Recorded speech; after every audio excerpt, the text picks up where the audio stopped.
Hi friends, welcome to our next chapter, that is chapter 4, MS Windows Accessories. So in this chapter we'll try to learn what all the different accessories or softwares available to us in Windows, which help us to perform various tasks and help us to keep and maintain our computer effectively. As you can see, this is a complete practical chapter, so no theory is involved. We'll be directly doing the exercises. So let's start with our this practice 3. So in this practice 3 we have working with a calculator, using a notepad, using a WordPad, run command.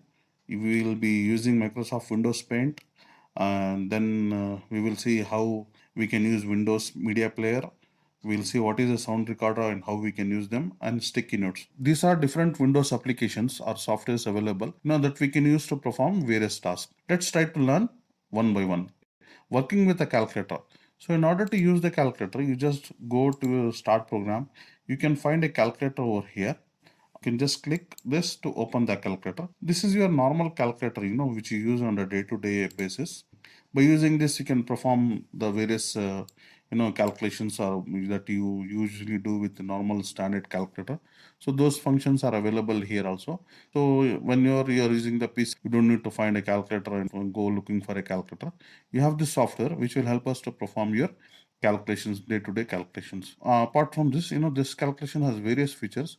One is, if you click this 4 lines, which is menu option, here you can see, it has options like standard, scientific, programmer, date calculations, currency converters. So it is not just normal basic calculator, it has many features, and you can use them depending on your need. Scientific means the calculator will turn into a scientific calculator, which usually you use in the engineering applications, or engineers use this calculator to calculate various formulas, various equations. So this is a scientific calculator. And similarly, we have a programmer calculator. This is used by programmers or software developers to find some binary or hexadecimal numerical equivalents and all those things.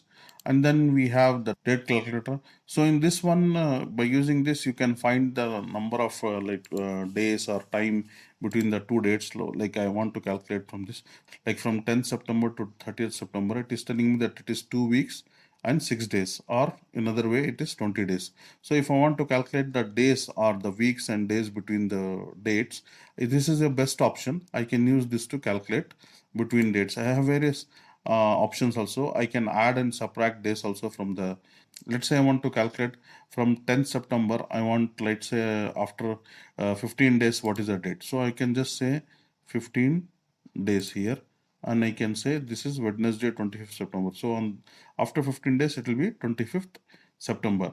So similarly I can say subtract also, so it will subtract and tell me, give me the answer.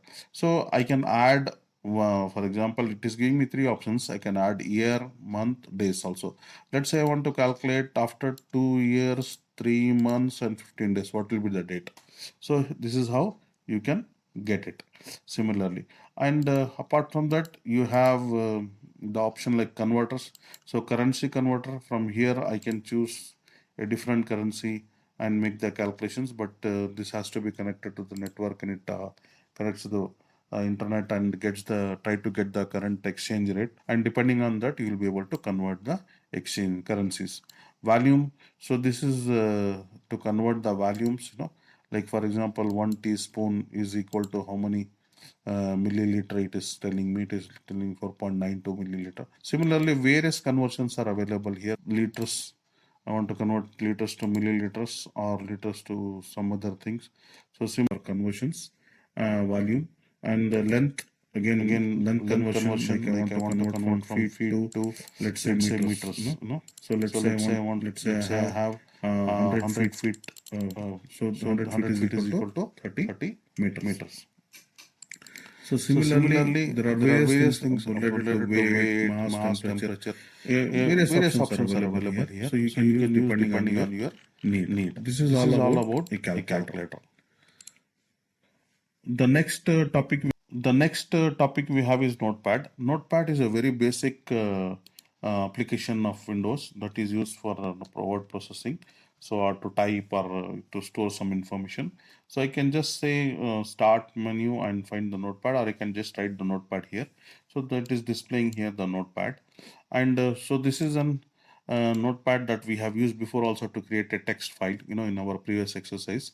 So from here I can make a small note of some information, or in order to permit, or even you can use to type small letter or something, which I do want to print it directly or whatever it is. So you can do various activities using this notepad. So you can use notepad to type any information we have, like previously we have used. So I'll just type again, welcome to learn write computer learning.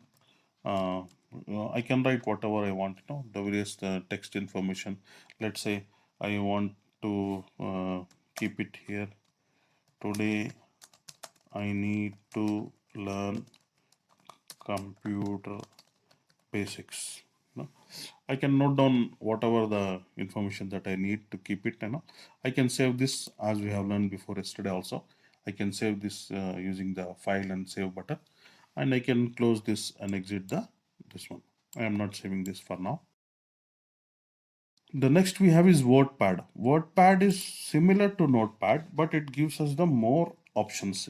Let's say I will just write here WordPad. So it is bringing me this application.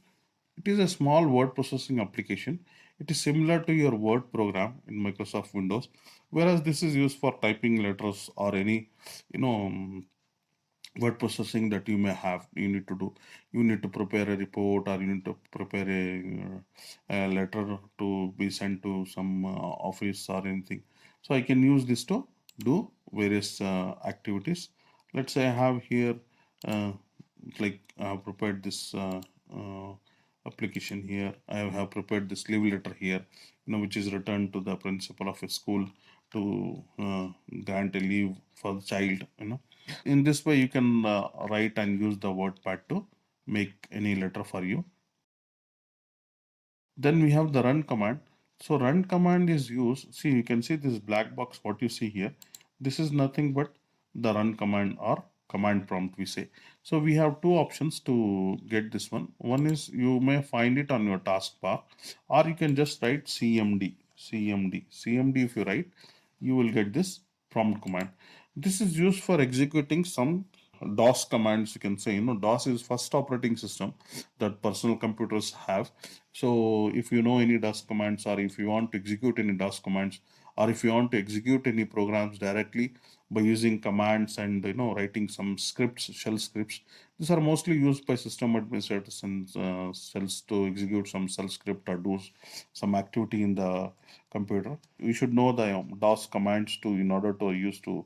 This is completely a text oriented display. So you have to know about the directories, and you have to know about the commands of DOS in order to use this command prompt. But just you should know that this exists in your in Windows. Whenever you need to use this program, you need to know the various commands available in order to use this command prompt.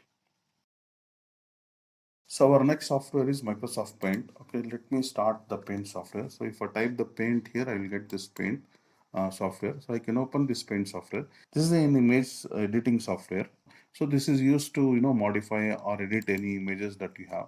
Let's say for example, I want to open this image. I want to do some. Let's say I can cut and paste a part of the image, or I can write a text, or I can perform various activities inside this image. You need to learn this Paint software, in order to use this one. I will give you some brief introduction about this. Like, this is a text box I have. So by using this, I can write text here, class 1, for example. I can say anything here. I can change the text color. You want, I don't want this one, I want red color.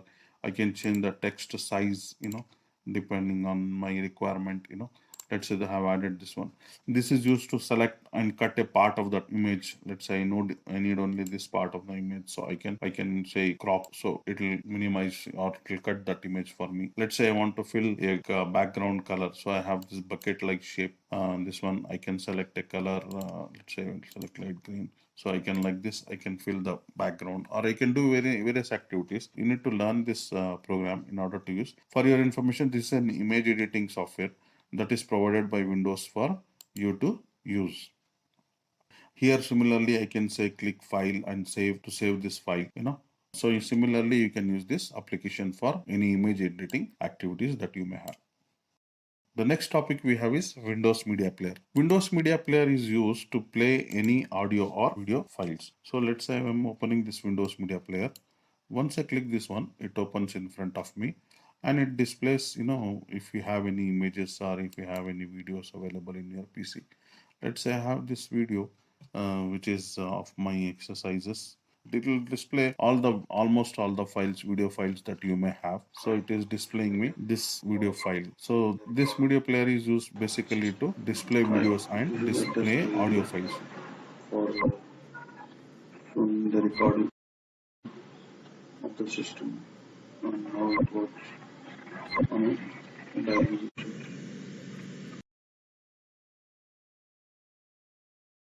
Our next topic is sound recorder. Sound recorder is used to record the voice. Voice recorder is used to, if I want to record any voice, by using the mic, I can use this option to, if I click this one, now it has started recording the voice. Once I finish recording, I can pause also recording in between. And then again, I can start the recording back whenever I want. And similarly, once I finish my recording, I can click this stop button to stop the recording. It has now saved this file. Okay, by double clicking this, now it has, now it is playing me what I have recorded as a voice. So you can use this voice recorder to. So you can use this voice recorder to record any voice that you want to record it. Similarly, the next thing we have is sticky notes. Sticky notes is a software that is available in Windows again. So once I write this one sticky note, it's appearing here. So this is like your small sticky notes that you use usually, like small yellow papers that you may write and keep it in your files to remind you about some activities that you need to be doing importantly. So this is similar, but it is in a software environment. So I can write anything here. Let's say for example, I need to buy computer tapes. Okay, this is one thing I want to keep it. I can, if I want to add more, I can, if I want to have more than, I can have any number of sticky notes, that I need to, let's say I want to remind it about the task. I'll just place this one here. Let's say I want to have one more, say make backup of work. So this is another sticky note I have. So I can just place one by one after over here. Or I can have, let's say for example, I need to prepare for 4 p.m. meeting. So various, as per my need, I can have various sticky notes and keep it on my screen so that I will get reminded with my work. This is one way of, like you have paper sticky notes. Similarly, this is software which, provides you the same option, but they are available on your screen to be used. So once I finish this one, I can just say delete it. Do you want to delete this note? Yes. So just skip it. So it deletes that note. So it disappears from your screen. So this is our chapter 4. We have come to the conclusion. Hope the features what we have discussed you find useful in your life and you can use them whenever you require. Finally, we have come to the conclusion of another chapter of Computer Basic course. If you have any questions, please write to us in our comments and we will try to answer them for you. Do like, share and subscribe to our channel, and if you have any comments, please write to us.